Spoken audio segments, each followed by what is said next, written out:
Hello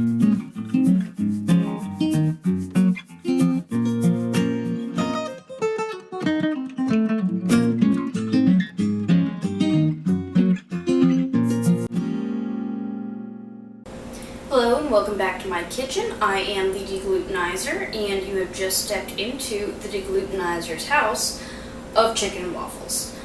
Last time I showed you guys how I make my shallow fried chicken. I just prepared another batch and it is cooling on the counter right here, which means now I need to whip up a batch of waffles to go with it.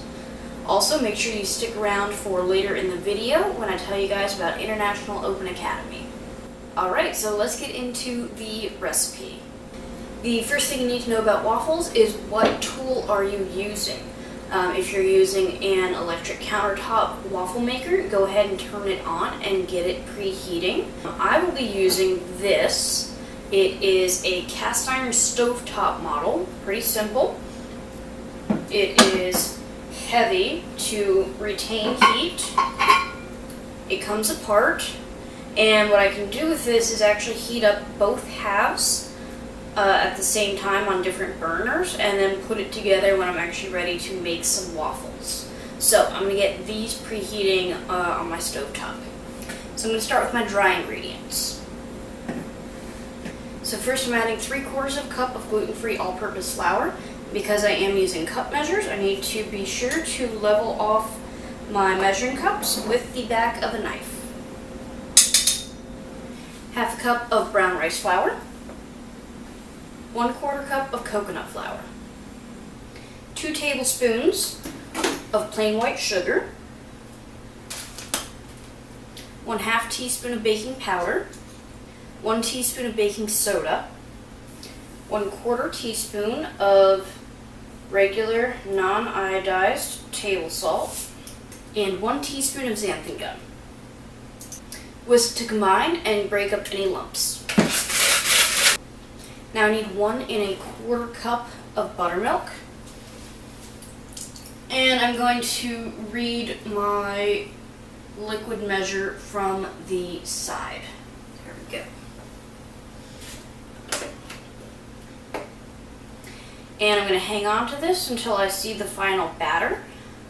Sometimes the batter will still be a little too dry and you'll have to add more liquid even though it's not in the recipe. So keep that handy just in case. To my liquids, I want to add 1 teaspoon of vanilla extract, 3 tablespoons of a light oil. I'm using canola.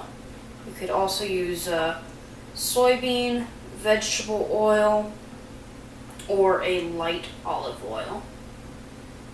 Not extra virgin though. And 1 egg, remembering to always crack on a flat surface.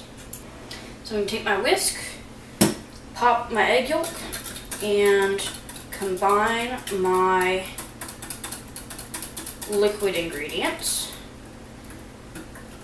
Because even though my batter will be gluten-free, I still don't want to overmix it because the chemical leaveners might actually give up the carbon dioxide bubbles that I'm trying to build if I mix it too much. So I want to mix my wet ingredients ahead of time. Then I'm just going to dump in my wet ingredients and combine with a rubber spatula. And there we go. It's a bit thicker than pancake batter and already showing signs of bubble formation. Before I show off my cast iron waffle maker, I have exciting news. I'm now an affiliate with International Open Academy, an online training program offering certifications in numerous fields and areas of study. They offer an assortment of classes available to take from the comfort of your home on topics including cooking, IT, psychology, language instruction, parenting, and more.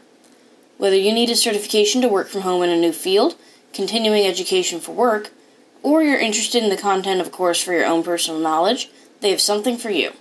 When you sign up for a course with my affiliate link in the video description, you'll receive an awesome discount. Enroll in any course for just $19.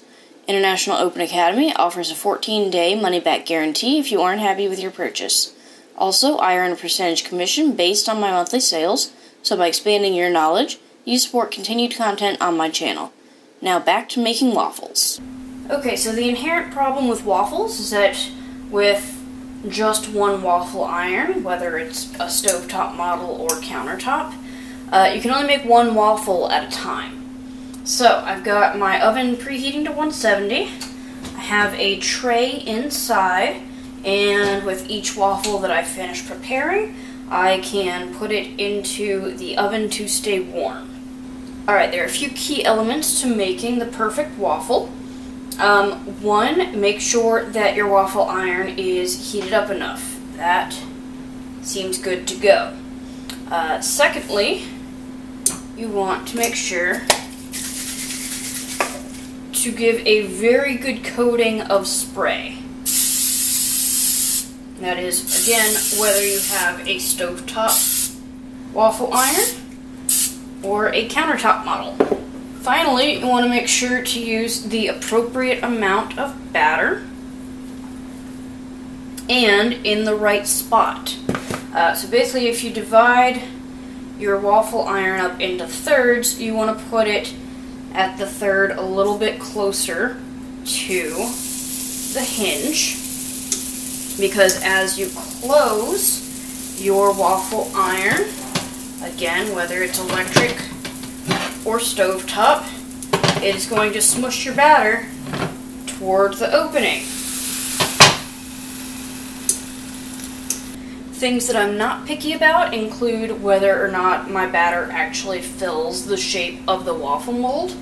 If it's a little bit smaller, I do not mind. What I do mind is having waffle batter overflow everywhere. That's a problem, because I hate cleaning. Of course, an electronic waffle maker usually has a little light that tells you when the waffle is done. So after cooking for a little bit, the chemical leaveners in there will help the batter to expand and start pushing against the top of my waffle iron, and then I know it's time to flip it.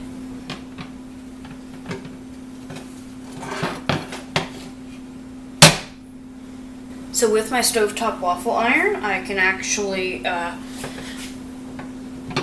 take a peek and see how it's doing.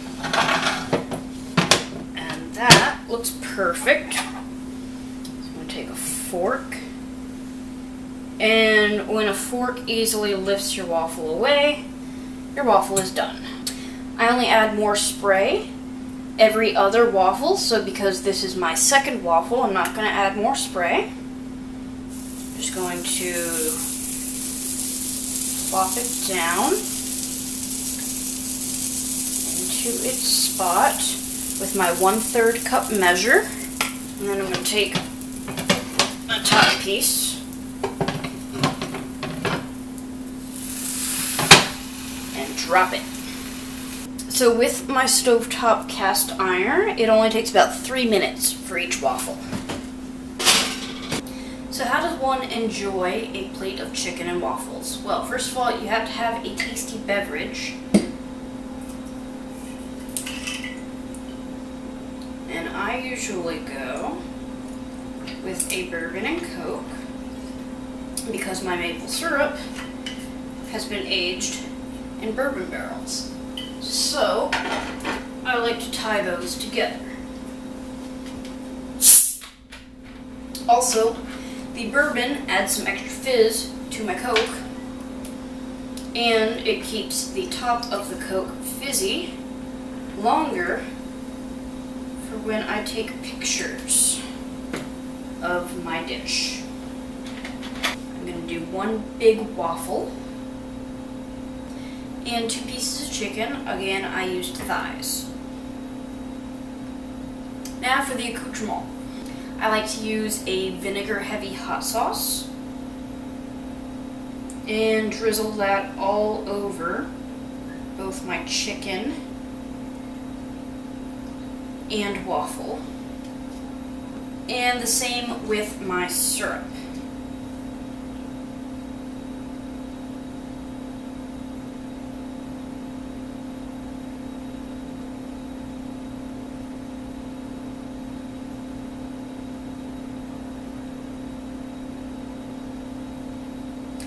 I'm going to rely on the extra fat in the thigh.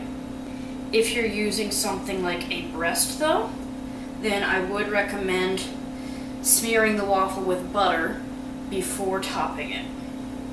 So now I'm going to take my pictures and then I get to actually dig in. Alright, I got some great photos, which means do my favorite part, which is eat the chicken and waffles. So I like to get some of each in every bite.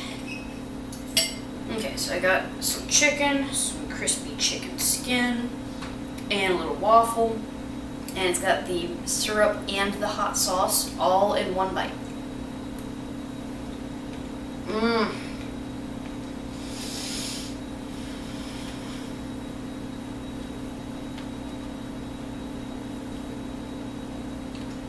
Perfection.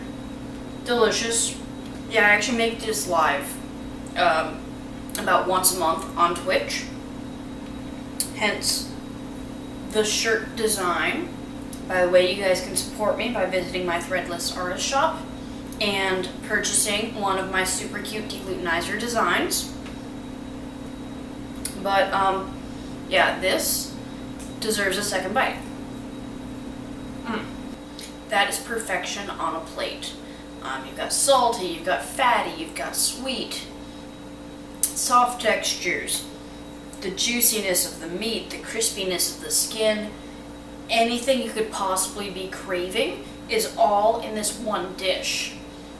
So that's it for chicken and waffles. I am going to go shovel the rest of this into my face. If you enjoyed today's video, I hope you'll give it a like, leave a comment, subscribe to my channel, and if you want notifications anytime I upload a new video, make sure that you click the bell. Thanks guys, and I'll see you next time on the Deglutenizer. Thanks for watching. If you enjoy my content, I hope you'll consider supporting me on Patreon for just $2 a month. Patrons receive early access to content, early announcements for upcoming projects, and much more. Help me grow by becoming a patron today.